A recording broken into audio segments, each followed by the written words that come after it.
Hello friends, ఒక కుటుంబంలో భార్యాభర్తలు ఇద్దరు కలిసి ఉండేవారు. భర్తని వారి యొక్క ఫ్రెండ్స్ మోసం చేయడం వలన తను సడన్గా చనిపోతాడు. భార్య అప్పటి నుండి, భర్త లేనప్పటి నుండి ఆమె కూలి పనులు చేస్తూ జీవనం సాగిస్తుంది. ఆమె ఆ క్రమంలో తక్కువ బేరం చేస్తూ, తక్కువ బేరాలాడుతూ ఏ ఐటమ్స్ అయినా సరే కొనుక్కోవడం అలవాటు చేసుకుంది. ఆ విధంగా షాప్కి వెళ్ళే క్రమంలో ఆ విధంగా కొంటున్నప్పుడు ఆమె మీద ఒక కోపం అనేది వ్యాపారికి వచ్చేది. ఒకరోజు వ్యాపారి తనకు రిటర్న్ చిల్లర ఇచ్చేటప్పుడు ఒక 100 రూపాయలు ఎక్స్ట్రా ఇచ్చాడు. అది ఆమె కొంత దూరం వెళ్ళిన తర్వాత చూసుకొని నాకు 100 రూపాయలు ఎక్కువ వచ్చాయని చెప్పి తీసుకోకుండా మళ్ళీ రిటర్న్ వెళ్ళి ఆ వ్యాపారికి ఇచ్చేసింది.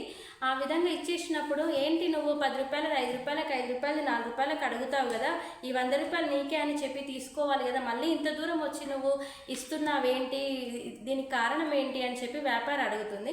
అప్పుడు ఆమె అంటుంది, ఈ డబ్బులు నేను సంపాదించినవి కావు, వేరే వాళ్ళ యొక్క సంపాదన మనం ఎప్పుడు కూడా తీసుకోకూడదు అని చెప్పి ఆమె ఆ 100 రూపాయలను ఆమెకి తిరిగి ఇచ్చేస్తుంది. నేను ఒకవేళ ఈ డబ్బులు తీసుకున్నట్లయితే దీనికి శిక్ష నాకు ఏదో ఒక రోజు దేవుడు వేస్తాడు, ఏదైనా సరే మనం తప్పు చేస్తే దేవుడు చూస్తాడు అనేది గుర్తు పెట్టుకోవాలని చెప్పి ఆమె వెళ్ళిపోతుంది. ఆ విషయాన్ని వ్యాపారి గుర్తుపెట్టుకొని ఆమె కూడా ఏదో ఒక రోజు ఒకరికి ఏ విధంగా మోసం చేసిందో ఆ విషయాన్ని గుర్తు తెచ్చుకొని ఆమె ఇంకో వ్యాపారి దగ్గరికి వెళ్ళి ఆమె చెల్లించవలసిన డబ్బులను ఆ వ్యాపారికి ఇస్తుంది. ఆ వ్యాపారి అంటాడు, ఏంటి నేను ఎన్నిసార్లు నీ దగ్గరికి వచ్చి డబ్బులు అడిగితే నువ్వు ఇయ్యలేదు, కానీ ఈరోజు ఏంటి నీ అంతటి నువ్వే వచ్చి నా డబ్బులు చెల్లిస్తున్నావు అని చెప్పి ఆ వ్యాపారి ఆమెను అడుగుతాడు.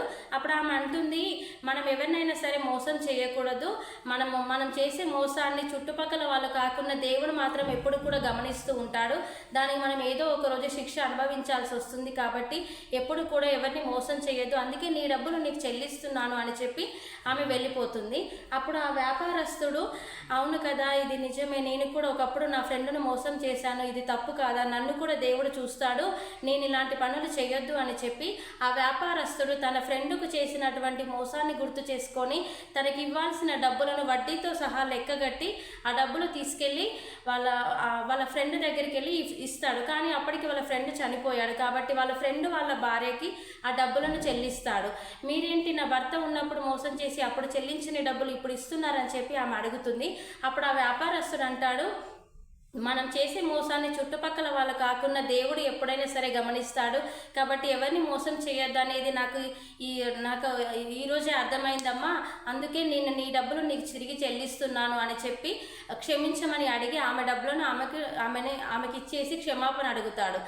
ఫ్రెండ్స్, ఎప్పుడు కూడా మన మంచితనం అనేది ఏదో ఒక రోజు మనకే తిరిగి వస్తుంది, కాబట్టి మంచితనంగా ప్రవర్తించడం గుర్తుపెట్టుకోండి. ఓకే ఫ్రెండ్స్, ఈ వీడియో కనుక మీకు నచ్చినట్లయితే లైక్ చేయండి.